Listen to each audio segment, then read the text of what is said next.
xibaar yu wér te wóor ca tàng-tàng ba abonnez-vous pour ngeen di mën di jot suñuy vidéo. ñi nga xam ni dañoo ñàkk seen bakkan nekk ay martyr ñooñu wóor ñu leen a fàtte loolu di ay kàddu yi Alioune Tine ginnaaw bu ñu leen jaajëfalee ci ànd gi ak ñun ci chaîne bi di Buzz 221 HD. Alioune Tine moom mii nag daal mi ngi sàkku rek ñu daal di bàyyi xel bu baax a baax ñi nga xam ne nag ay martyr lañ ci réewum Sénégal ñooñu daal nga xam ne nag dañoo xeex ba ñàkk seen bakkan ngir démocratie Sénégal ginnaaw bi nga xamee ni doon nañ leen rendre hommage moom mii nag daal mi ngi wax ni ñooñu dañoo def ay sacrifice ba joxe sax li nga xam ne moo di seen bakkan ñenn ñi ñu daal di leen di tëj kaso ñenn ñi tamit ñu daal leen di forcer ñu daal di génn réew mi daal di exilé wu ci bitim réew ngir défendre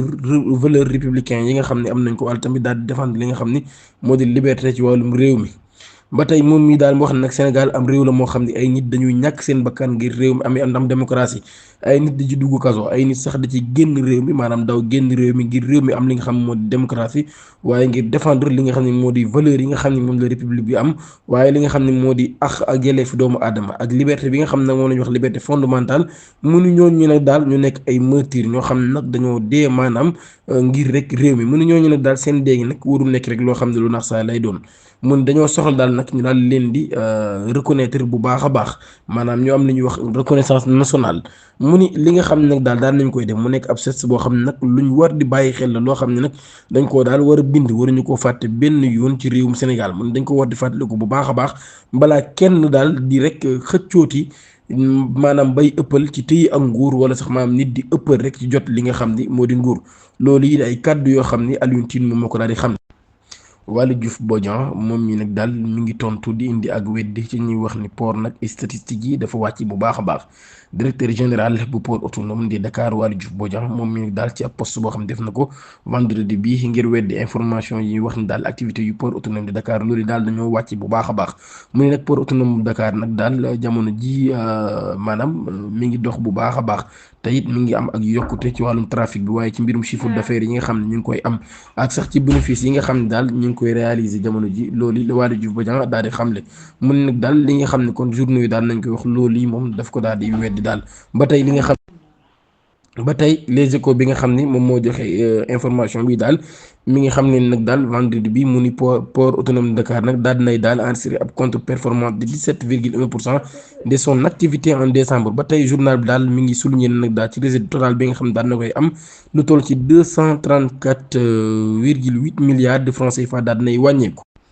Cité Faye Sall 52 familles maanaam juróom fukki famille ak ñaar yoo xam ne nag ay famille yu ñu nekkoon ay ministre lañ ak ay DG ñooñu ñi nag daal lañ wax rek nañ quitté ca village yi nga xam ne nag fa la ñu dëkk te état bi daal koy moom foofee ci Cité Faye Sall ñoo xam ne ay ministre lañ woon ak ay directeurs généraux ñoom ñi nag daal la ñu wax rek ñu daal di quitté village yi nga xam ne nag ay patrimoine bâti de l'état la loolu observateur mi ngi ko xamle ci livraison bi nga xam ne daan na koy joxe vendredi 7 mars mu nekk nag ab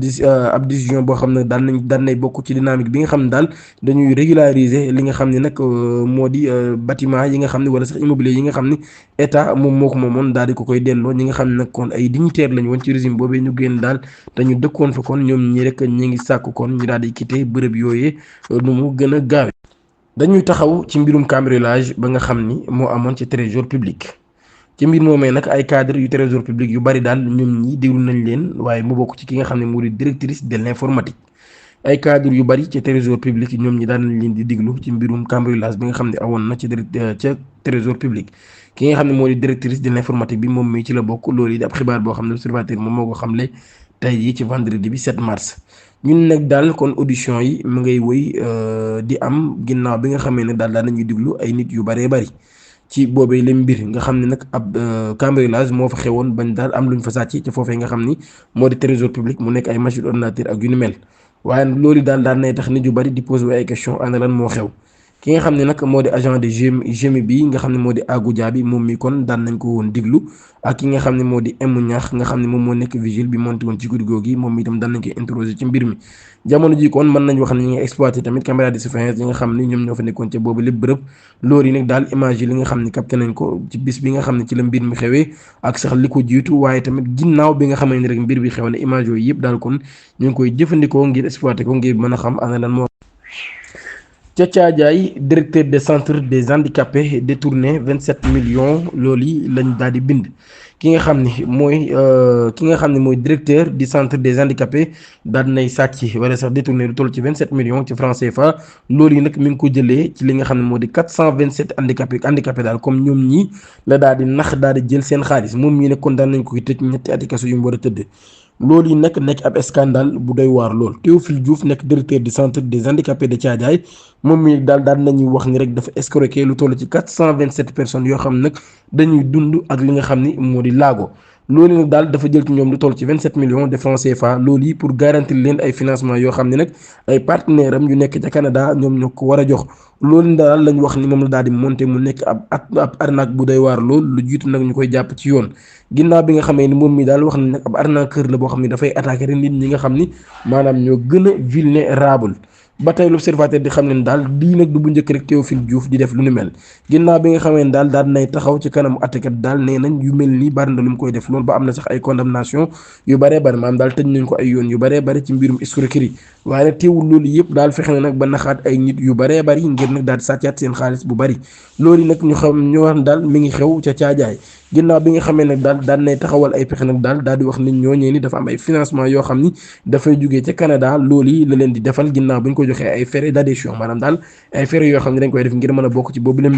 mbir mi nag mi ngi xewoon ci janvier 2023 ci ab rencontre boo xam ne association des personnes vivant avec un handicap ñoom ñii daal de Thiadiaye ñoom ñii ñoo ko doon def maanaam nit ñi nga xam ne daal dañuy dund ak li nga xam ne moo di ay laago te nekk ca Thiadiaye association boobu ñoom ñii ñoo ko doon def ci loolu ci la convaincre lu toll ci téeméer nit ak ñaar ñooñu nag ñu daal dajale ab somme bu toll ci 5 millions de francs CFA ci commune bu Thiadiaye daal ko koy jox ginnaaw ba ki nga xam ne moo di Pape Ndong secrétaire général de l'association des handicaps de la zone moom bi tamit mu daal di koy jël ci moom lu toll ci 22 millions francs CFA ginnaaw bu mu dajalee 325 yeneen victimes yoo xam ci moom mii la ko jaaree waaye nag ginnaaw ba daal mu nekk nag ay promesses yoo xam ni mujjul fenn ba tey ñoom ñi gis ñu dara weer yi di passé ñoom ñi daal ba tey gis ñu benn financement li mu leen waxoon gis ñu ci dara waaye ba tey ñi nga xam ne ñoo di victimes yi mënatuñu jot téléphone Théophile Diouf ginnaaw ba daal ci ab revue de presse rek ci lañ jigéen Théophile Diouf moom mii daal mi ngi ca kaso bu Mbuur ci ay mbirum escroquerie maanaam daal ci mbir yu mel ni li mu leen def ci loolee kon daal ci lañ dem nag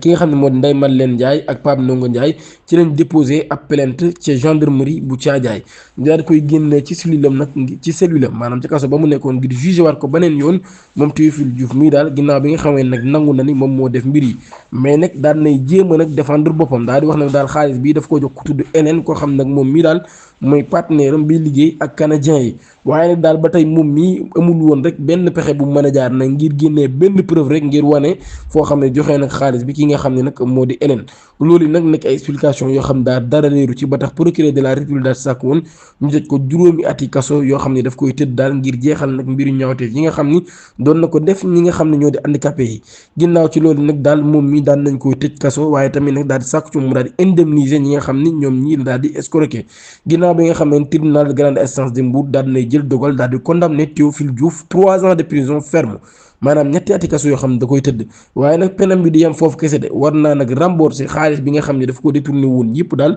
war na koo rembourser ba pare nag daal ciy teg dommage intérêt ki nga xam ni moo di Hélène Ndeye Madeleine 2 millions de francs CFA Pape Ndongo 5 millions de francs CFA loolu nag daal di wane rek ab verdict la boo xam daan nañ koy jël nag ngir jeexal nag arnaque bi nga xam ni doon na ko def waaye tamit di ko jaarale ci nit ñi nga xam ne ñoo gën a vulnérable ba tey nag nit ñu bari di laaj question maanaam question bi ñuy laaj mooy ana nit ku mel nii koo xam ne yàgg nañ koo jàpp ci lu mel nan la mën a réussir rek ba duur nit ñu bari yu mel nii ba pare daal dara fekk ko ci di leen jaajëfal baax a baax ci ànd gi ak ñun chaîne bii di Buzz 221 HD di leen ñaan ngeen abonné suñu chaîne YouTube activer cloche notification bi pour bañ a rater suñu yeneen vidéo jërë ngeen jëf